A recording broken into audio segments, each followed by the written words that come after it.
చూస్ country delight, live better. ఇప్పుడే country delight యాప్ని download చేసుకోండి. ధర్మస్థలంలో దొరుకుతున్నటువంటి బోన్స్ను సాల్ట్లో పెట్టుకొని, ఉప్పులో పెట్టుకొని తీసుకుపోతున్నారు ఎఫ్ఎస్ఎల్ కోసం. అలా ఎందుకు తీసుకెళ్తారు? సాల్ట్లోనే ఎందుకు తీసుకెళ్తారు? చాలా సందర్భాల్లో మనం చూస్తుంటాము, నార్మల్గా ఎవరైనా చనిపోయినప్పుడు కూడా ఉప్పు మీదనే బాడీని పడుకోబెడుతూ ఉంటారు. ఎందుకు అలాగా? ఫారెన్సిక్ ఇష్యూస్లో కూడా ఎందుకు అంటే ఆ ల్యాబ్కి తీసుకెళ్లేటప్పుడు కూడా ఎందుకు అలానే తీసుకెళ్తారు? ఉప్పు మూటల్లో పట్టుకొని మరీ తీసుకుని వెళ్తున్నారు ఈ సిట్ అధికారులు. దీని మీద మరింత సమాచారం మనతో పాటు లైవ్ కాల్లో అందుబాటులో ఉన్నటువంటి ఫోరెన్సిక్ ఎక్స్పర్ట్ కారుణ్య గారిని అడిగి తెలుసుకుందాం. నమస్తే అండి. నమస్తే మేడం. ఎలా ఉన్నారు కారుణ్య గారు? బిజీ ఏమో ఇంకా మీరు కూడా. రైట్. కారుణ్య గారు, మనం చూస్తున్నాము ఈ ధర్మస్థలంలో ఏవైతే కొన్ని బోన్స్ దొరికాయో, చాలా ప్లేసెస్లో దాదాపు 14-15 ప్లేసెస్లో సర్చ్ చేశారు సిట్ అధికారులు. డిగ్ చేసినటువంటి వాటిల్లోంచి కొన్ని బోన్స్ దొరికాయి, వాటిని తీసుకెళ్తున్నారు ఎఫ్ఎస్ఎల్ కోసం.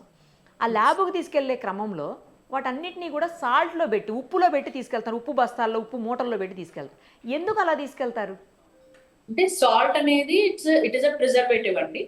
మనకి ఏదైనా చెడిపోకుండా ఉండడానికి ఉప్పు అనేది చాలా మంచిగా పనిచేస్తుంది. ఈవెన్ మనము డే టు డే కూడా అన్నిట్లో ఉప్పు ఎక్కువ వేస్తారు, పికిల్స్ లో వాటిలో, ఎందుకంటే it is a preservative.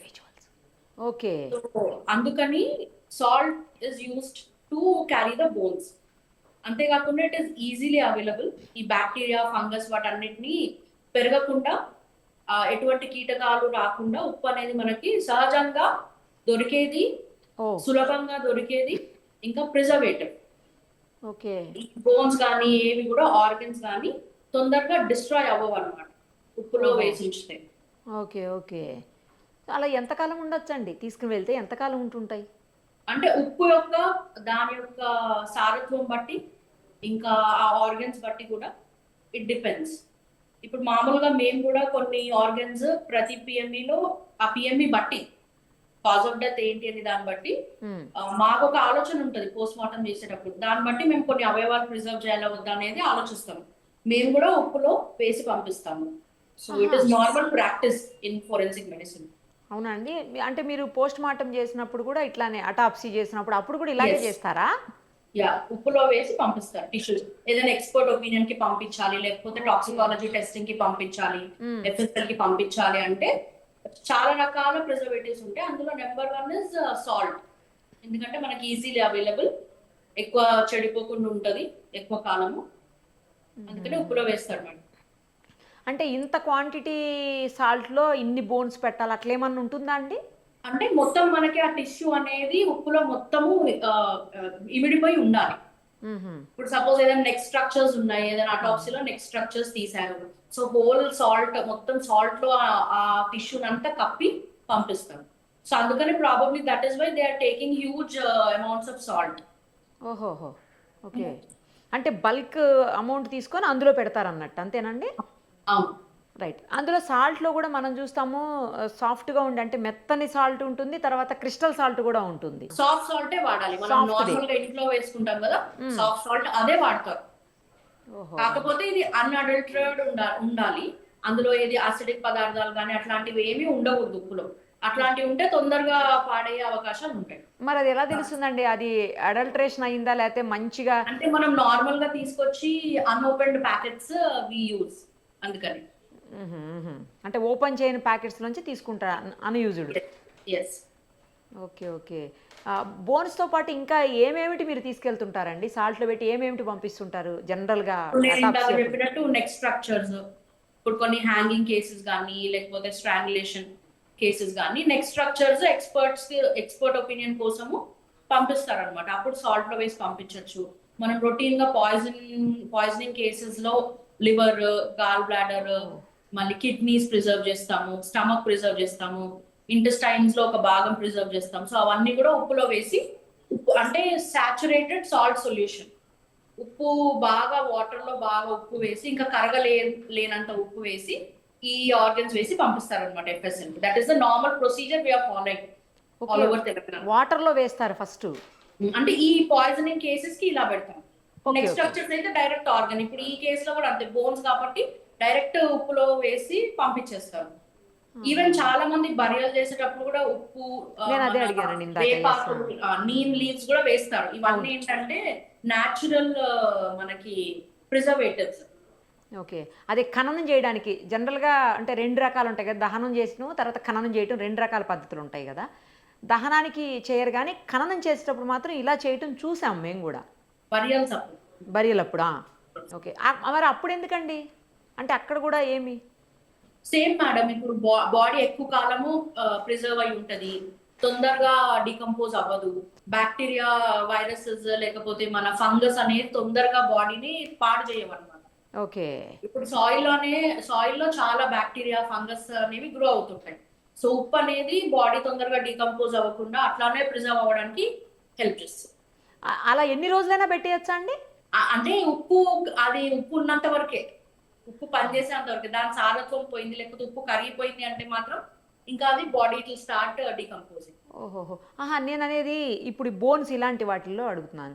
Bones తీసుకెళ్తారు అలాంటి వాటిల్లో ఎన్ని రోజులైనా మనం అందులో ప్రిజర్వ్ చేయొచ్చా సాల్ట్లో?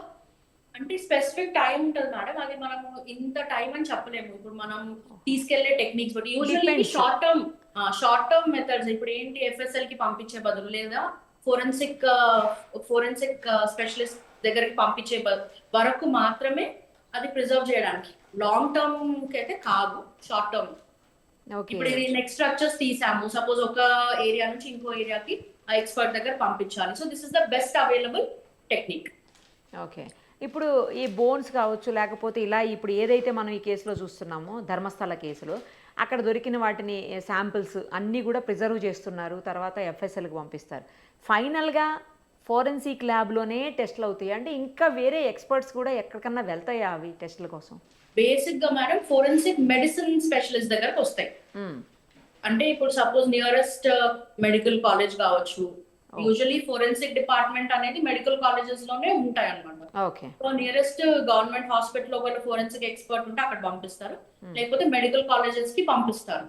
సో అది నిర్ధారించేది ఫోరెన్సిక్ ఎక్స్పర్ట్.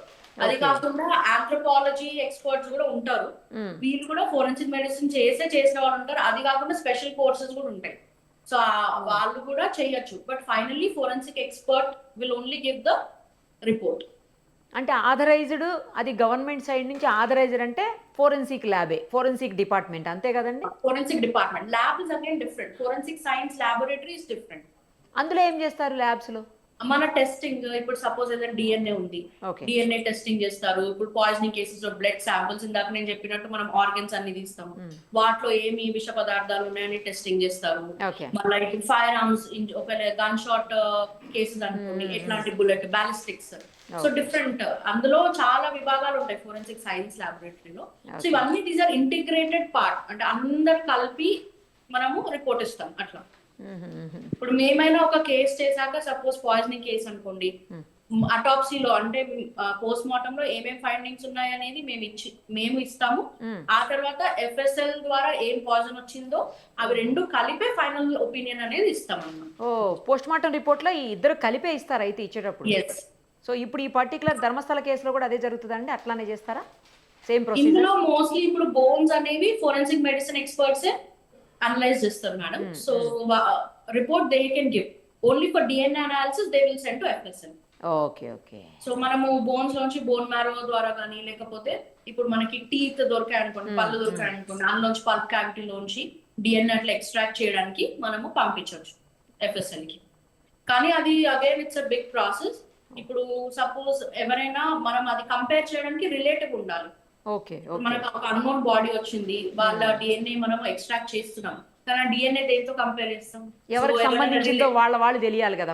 వాళ్ళ రిలేటివ్ కానీ, లేకపోతే వాళ్ళ నెక్స్ట్ ఆఫ్ కిన్ ఎవరైనా వాళ్ళ శాంపుల్స్ ఉంటే దాంతో కంపేర్ చేయొచ్చు.